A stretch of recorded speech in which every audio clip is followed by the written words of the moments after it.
You know what's crazy? The average millionaire doesn't actually make more buying decisions than you do. They just make different ones. And today, I'm going to blow your mind with 5 buying strategies that separate the wealthy from everyone else. These aren't your typical save money on coffee tips. These are the actual frameworks that wealthy people use to stay wealthy.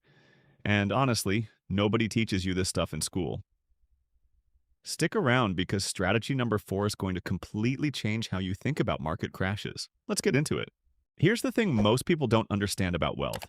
Staying rich is actually harder than getting rich. 70% of wealthy families lose their wealth by the second generation. 90% lose it by the third. So if being rich was just about making money, those numbers wouldn't exist. The difference? Rich people have a completely different relationship with spending. They don't just buy things differently, they think about buying differently. And today, I'm breaking down the 5 core buying strategies that the wealthy use to protect and grow their money. These are principles I've studied from interviewing millionaires, reading financial statements, and analyzing wealth building patterns. So whether you're just starting your wealth journey or you're already comfortable, these strategies will upgrade your financial game. Let's start with number 1. Strategy number 1. They buy assets that appreciate, not liabilities that depreciate. Now, you've probably heard buy assets before, but let me show you how the rich actually apply this. Most people buy things that lose value the second they own them. A new car loses 20 to 30% the moment you drive it off the lot. The latest smartphone? Worth half in a year? Designer clothes? Basically worthless after a season. But wealthy people flip this script. When they spend money, they ask, will this make me money, save me money, or increase in value? Here's a real example. A middle-class person sees $50,000 and thinks, I can get a nice BMW. A wealthy person sees $50,000 and thinks, I can buy dividend stocks paying 4% annually or a rental property cash flowing $400 per month. Same $50,000. Completely different outcomes. The BMW costs you insurance, gas, maintenance, and drops in value every single year. The dividend stocks pay you $2,000 a year. The rental property pays you $4,800 a year, and both typically increase in value over time. Now, here's what's powerful about this. Rich people still buy nice cars, still buy luxury items, but they buy them after their assets are generating enough income to cover those purchases. It's not about being cheap, it's about being strategic. Warren Buffett still lives in the same house he bought in 1958 for $31,500. Not because he can't afford a mansion, he's worth over $100 billion, but because he'd rather own businesses that pay him millions in dividends than own a house that costs him property taxes. Your action step. Before your next major purchase, ask yourself, is this an asset or a liability? If it's a liability, can you wait until your assets are generating enough to cover it? Strategy number 2. They use economies of scale and buy in bulk. This sounds simple, but wealthy people take this to another level. Sure, anyone can buy toilet paper in bulk at Costco, but rich people apply this principle to everything. Here's what I mean. When a wealthy person needs something, they don't just buy one. They buy 5, 10, or 100 units because they get massive discounts. They negotiate better deals. They never run out. The per unit cost drops dramatically. Real-world example. A wealthy real estate investor doesn't hire a contractor for one bathroom renovation. They buy 5 properties, renovate all 5 bathrooms at once, and negotiate a 40% discount because of the volume. A business owner doesn't buy office supplies as needed. They buy a year's worth and save 30%. An investor doesn't buy 10 shares of stock. They buy 1,000 shares and get better commission rates or direct access to company management. But here's the deeper strategy. Wealthy people also leverage scale in time. They hire people to do $20 per hour tasks so they can focus on $500 per hour activities. That's buying time in bulk, outsourcing everything low value so they can focus on high value decisions. Your action step. Look at what you buy regularly. Can you buy 3 months or 6 months worth? Can you team up with friends or family to buy in bulk together? Can you outsource low value tasks to buy back your time? Strategy number 3. They calculate cost per use, not just upfront cost. Poor people buy cheap and buy twice. Rich people buy quality and buy once. This blew my mind when I first learned it because it seems backwards, right? Rich people spend more money, but here's the math. Example 1. Shoes. Cheap shoes. $50, last 6 months equals $100 per year. Quality shoes. $200, last 3 years equals $67 per year. The expensive shoes are actually cheaper in the long run. Example 2. Investing low-quality index fund. 0.5% expense ratio. High-quality index fund. 0.03% expense ratio. On a $100,000 portfolio over 30 years, that difference is over $50,000 lost to fees. But here's where it gets interesting. Wealthy people also understand that quality saves them mental energy and time. A reliable car means fewer breakdowns. Quality tools mean better work. Good health means fewer medical bills. They're not just calculating financial cost, they're calculating total life cost. Sam Vimes' boot theory explains this perfectly. A poor man buys $10 boots that last a year. A rich man buys $50 boots that last 10 years. Over 10 years, the poor man spends $100 and still has wet feet. The rich man spends $50 and has dry feet the whole time. Being poor is expensive because you can't afford quality. Your action step for your next major purchase, don't ask, what's cheapest? Ask, what has the best cost per use?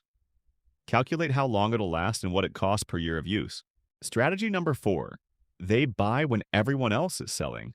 This is the strategy that creates generational wealth. You know the Warren Buffett quote, "Be fearful when others are greedy, and greedy when others are fearful." But let me show you how this actually works. 2008 financial crisis. Average person, panic sells their stocks and real estate. Wealthy investors buy stocks at 50% off, buy real estate at massive discounts. March 2020. COVID crash. Average person sells everything in fear. Wealthy investors buying stocks at a 30% discount, 2022 to 2023. Housing market, average person, I'll wait for prices to drop more. Wealthy investors. Interest rates are high, so there's less competition. Time to buy. Here's what wealthy people understand. The best buying opportunities come when everyone else is scared. When there's blood in the streets, when the news is all doom and gloom. Because that's when prices are actually at their lowest. Think about it. Would you rather buy an iPhone when it's full price and everyone wants one? Or when Apple is having a massive sale and nobody's buying? Same logic applies to stocks, real estate, and businesses. Real example from my own experience. I know an investor who bought rental properties in 2010 to 2011 when everyone said real estate was dead. Those properties have tripled in value and cash flow $3,000 per month each. That's $36,000 a year in passive income from buying when others were fearful. Your action step? Keep cash reserves for opportunities. When everyone's panicking about a market crash, that's your signal to buy, not sell. Have a watch list of investments you want to own, and pounce when they go on sale. Strategy number 5. Every purchase should either make money or lead to making money. This is the ultimate buying strategy of the wealthy.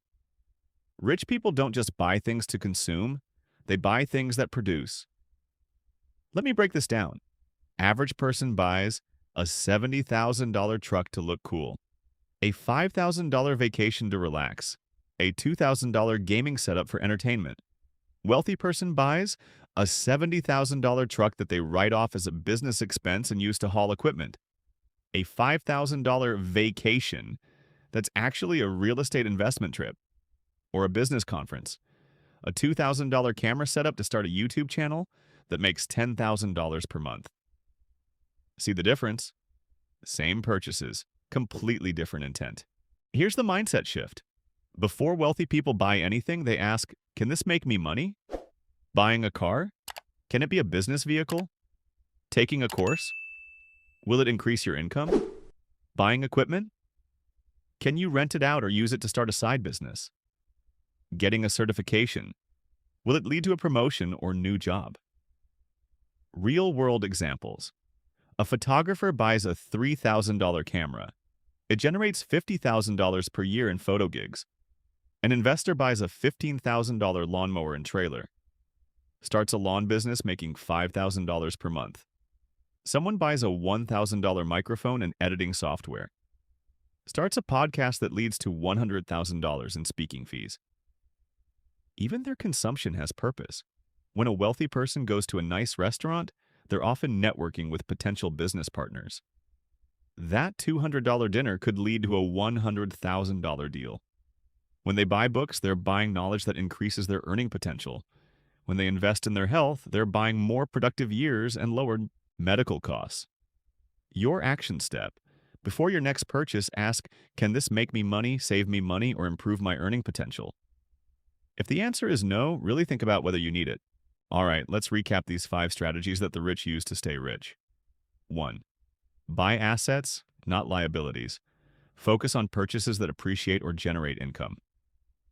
2. Buy in bulk and leverage scale. Use volume to get better deals and save time. 3. Buy quality over cheap. Calculate cost per use, not just upfront cost. 4. Buy when others are fearful. The best opportunities come during crashes. 5. Buy income-generating purchases. Every dollar should work for you. Here's my challenge to you. Pick one of these strategies and implement it this week. Just one. Maybe you hold off on that impulse purchase and put the money into stocks instead. Maybe you buy a 3-month supply of something you use regularly. Maybe you upgrade to a quality item you've been putting off. Whatever it is, take action. Because here's the truth. Knowing these strategies doesn't make you wealthy. Applying them does, and the wealthy didn't build their fortune with one big decision. They built it with thousands of small strategic buying decisions over time. So start today, start now. Your future self will thank you. I'll see you in the next video. Now go out there and make smarter buying decisions. Peace. Drop $1 in the comments if you learned something new. Which strategy shocked you the most? 1, 2, 3, 4, or 5? Tag someone who needs to see this link to related videos on investing, wealth building subscribe button.